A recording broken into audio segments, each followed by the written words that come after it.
What is up, you beautiful people? Welcome back to my channel. If you are new, welcome in. I'm Nala, nice to meet ya. I am a stay-at-home mom to 3 who is rekindling her love for all of her hobbies, and reading just happens to be one of them. Welcome in, grab a seat, because today we are talking about the books that are on my radar for the month of July. In the past, I've said, oh, these are my hopefuls.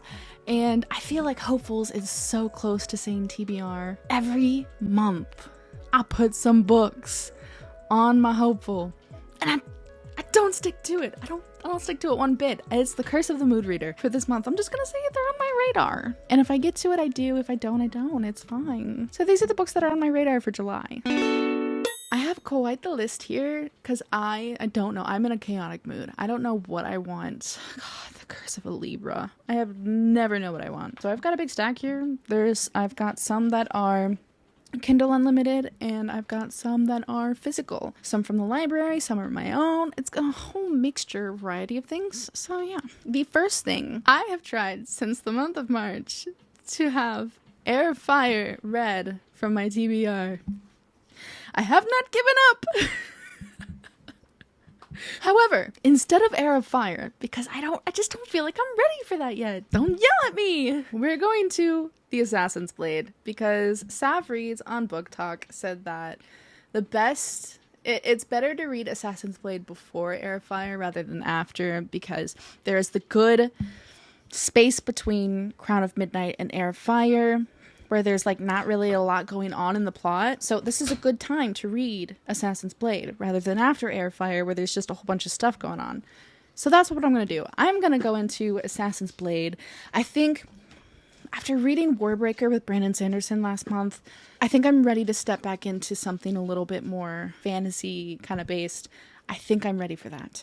But speaking of Brandon Sanderson, I also have Mistborn on my radar this month. I am quickly becoming a stan of Brandon Sanderson, and I'm not sorry about it, and I won't shut up about it, and you just gotta have to deal with it. So I read Warbreaker last month, and the month before that I read Tress of the Emerald Sea. So I am dipping my toes into the Cosmere. I'm ready to plunge. I'm not even dipping my toes. I'm ready to plunge into the Cosmere world with Mistborn. I've never heard anyone say a single bad thing about Mistborn, so I'm very, very excited. I quickly found that Brandon Sanderson is my cup of tea, and I'm chugging it. Next on the list, I tried out Emily Henry last month, and I don't know. I read Happy Place, Boring Place, whatever it's called. Read that last month, and I didn't love it. But I hear really great things about Abby Jimenez, so I picked up Yours Truly from the library. I feel like Emily Henry and Abby Jimenez often get paired together because they're very similar, so I'm not sure how I'm going to feel about this. You know what? I'm not going to hype it up for myself. I'm going to go in very mediocre feeling about it, because then I won't be disappointed if it's not good. I have no idea what this is about. Divorce is just about to be finalized. Your brother's running out of time to find a kidney donor. Oh, that sounds really sad. Well, we'll try it anyways. Speaking of Emily Henry, I'm gonna give her a second chance. This is a second chance romance between me and Emily Henry. Am I gonna fall in love with this book? I don't know. People say that this is one of her best. They also said that about Happy Place though, so I don't know. I'm gonna try it. It's been clearly well loved from the library. It's literally been taped back together. It's been so loved. And it's all creased and whatnot. So I'm gonna try it. We're gonna see. I don't know what it's about again. I'm gonna try it again, Emily. We're gonna see if we're a thing. We might just not be clicking. We just might not be meant for each other, you know? I'm willing to try, and I'm willing to fight for you. The next thing that I got, I don't remember who recommended this. Who recommended this book? I feel like it was somebody on Book Talk, but you know what? I watch so much Book Talk and BookTube. It all meshes together in my brain sometimes. But it is The Bandit Queens by Perini Schroff. All I know about this... There's a massive wasp out my window. Holy fuck, that's big. Ooh, ugly looking too. Gross. Anyways, this is The Bandit Queens. So basically it is about Jita lost her husband 5 years prior, and the rumor is that everybody thinks that she unalived her husband because he was abusive. She didn't, but everybody thinks she did. And so, like, what's the hurt of not, you know, telling people that they're wrong if it's gaining her some respect? Then the thing is that women start coming to her to help them unalive their husbands. They start being nice and buying her jewelry and stuff and like, hey, you should help me out. Do the same thing that you did to yours. That's all I know about that book. Next up, I've seen several people talk about this. Particularly Chloe Bunny is popping into my mind. Bunny by Mona Awad. And again, I don't know much about it. I don't know. People say that this is kind of like a fever dream to read. That's about all I can kind of remember, but I've seen several people recommend it. So I'm currently reading The Stars Are Dying. So this is my next read after that. And I'll have a vlog on it, I'm sure.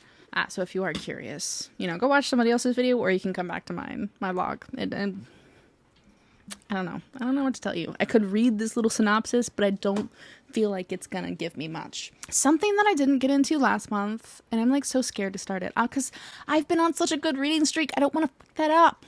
Fourth Wing. Fourth Wing is on my list to read this month. It was on my list to read last month, and people are psyching me out. They're scaring me because they're like, it's so good. I don't want to read anything else now. I've been put in such a slump, and I'm like, I don't want to read it now because I'm doing so good at reading. Like, it's a two-edged sword.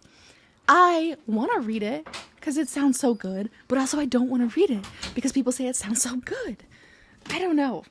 I know you've heard about that book. You've probably read that book, and I'm scared. I'm so scared. I have a staple that I have been meaning to read. It has been on my shelf for a hot minute. Pretty sure it's like against the law for you to have a booktube channel without having read this. It is The Cruel Prince. And I already know that there's like not a ton of romance the way that people make it seem like there is. So I have told myself that because I used to think that it was like a not a spicy romance, like, you know, some of these spicy ones. I just know that it, you know, has some cutthroat kind of romance-ish, if I could say. But I hear good things. I hear it's great. I see so much fan art.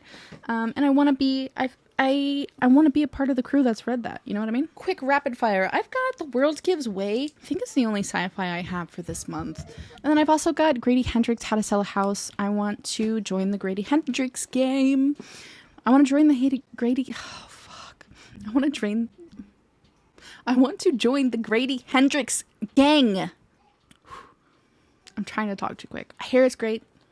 We'll get into it. It seems a little bit sad if we're being honest here. So I don't know much about it. I know that the parents die, and so the main character and their brother have like a lot of talking to do and catching up and all of that. So it seems like it's going to be sad. Stephen King on writing. This is for my author besties here in the crowd. Any of you down there? I'm trying to get some of my work in progress. Get back on that. And so I would like to develop my craft a little bit more. I am talking super fast because my laptop's about to die, and if that dies, then I'm not going to have good audio. It's going to sound like doo-doo. 4 more on my radar. I've got an art copy of The Stars Are Dying, and I know it's like star-crossed lovers, vampires, enemies to lovers, lost memories, that kind of shiz. It comes out July 11th. I have the ARC copy, but you can get it from Kindle Unlimited on July 11th, as well as Flawless. It is the Chestnut Springs series. Flawless is the first one. I've heard so much about it. I am so ready to be in my cowboy romance era. I'm ready to get into it. As well as Done and Dusted. I've heard Larry Reeds talk about it and Destiny Sidwell talk about it. Both of them have loved it. And then last but not least is the Mindfuck series. I am looking to do an entire vlog on that. Basically, it's like 4 or 5 different short stories wrapped up into one book. And it's about this serial unaliver. And they end up start dating the FBI? Or whatever kind of person that is on the case. They're dating each other, but like the FBI guy doesn't know. I hear it's great. People have said amazing things about it. That's all of the books that are on my radar for this month. That's a lot. I don't know exactly how many, but my laptop's about to die. I don't want to give you doo-doo quality audio, so I'll leave you with this. I hope that you have a wonderful July. Thanks for watching this and putting up with me, and I just appreciate you being here, honestly. And I hope that you have a wonderful day. I hope you're having a great summer. I love you bunches. Make sure to hit me up on all of the socials. I'm there. Have a great day.